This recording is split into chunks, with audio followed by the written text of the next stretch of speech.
Lari atau bertahan. Sebab itu, marilah kita mengejar apa yang mendatangkan damai sejahtera dan yang berguna untuk saling membangun. Roma 14 ayat 19. Ada sebuah dongeng atau fabel yang menceritakan mengapa kucing bermusuhan dengan anjing. Dikisahkan bahwa kucing dan anjing dulunya berteman akrab. Namun, suatu hari kucing menipu anjing dan membuat anjing marah. Sejak itu, anjing membenci kucing. Kucing pun menjadi takut kepada anjing. Agar anjing tidak dapat mengendus jejak kucing dengan penciumannya yang tajam, maka kucing pun menimbun kotorannya dengan tanah atau pasir. Cerita ini hanyalah dongeng belaka. Namun, hubungan kucing dan anjing sering menjadi kiasan bagi hubungan yang dipenuhi dengan rasa permusuhan. Misalnya hubungan Esau dan Yakub. Karena Yakub telah memperdaya Esau untuk memperoleh hak kesulungan, sampai akhirnya membuat Esau menjadi marah besar. Kejadian 27. Alkitab menceritakan bahwa Yakub kemudian berhasil melarikan diri. Ia pergi ke rumah kerabat ayahnya, yaitu Laban. Setelah bekerja beberapa lama pada Laban, Tuhan menyuruh Yakub pulang kampung. Kejadian 31 ayat 3. Namun dalam perjalanannya tersebut, Yakub akhirnya terpaksa harus bertemu lagi dengan Esau.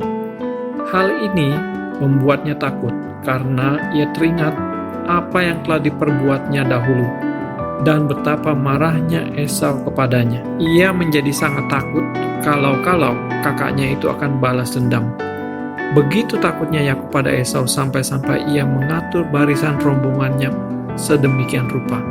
Kejadian 32 ayat 7. Yakub pun berdoa memohon kepada Tuhan agar ia dilepaskan dari tangan Esau. Kejadian 32 ayat 10. Meskipun akhirnya Esau menemui Yakub dengan aman dan mereka kembali berbaikan, namun Yakub sempat merasakan ketakutan yang luar biasa.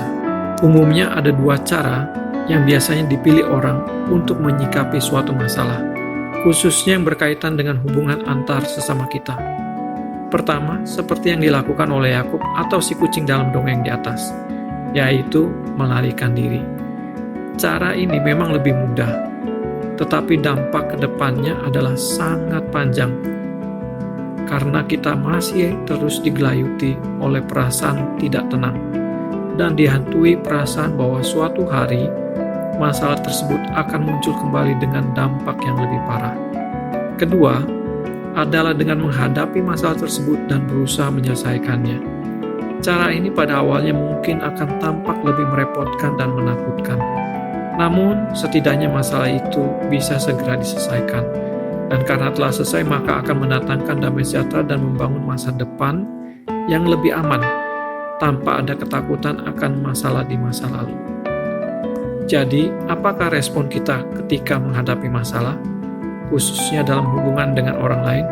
Apakah kita akan lari ataukah bertahan untuk menghadapi dan menyelesaikannya? Apapun responnya, ingatlah bahwa respon kita akan menunjukkan kualitas diri hidup kita. Sebab kualitas hidup bukan ditentukan seberapa besar konflik masalah yang ada, tetapi bagaimana cara kita menghadapinya. Respon kita tersebut juga menentukan bagaimana kita akan menjalani masa depan. Apakah penuh dengan damai sejahtera dan berguna dalam hubungan, ataukah dihantui ketakutan akan masa lalu dan penuh kebencian akan sesama. Amin. Kualitas hidup bukan ditentukan seberapa besar konflik masalah yang ada, tetapi bagaimana cara kita menghadapinya.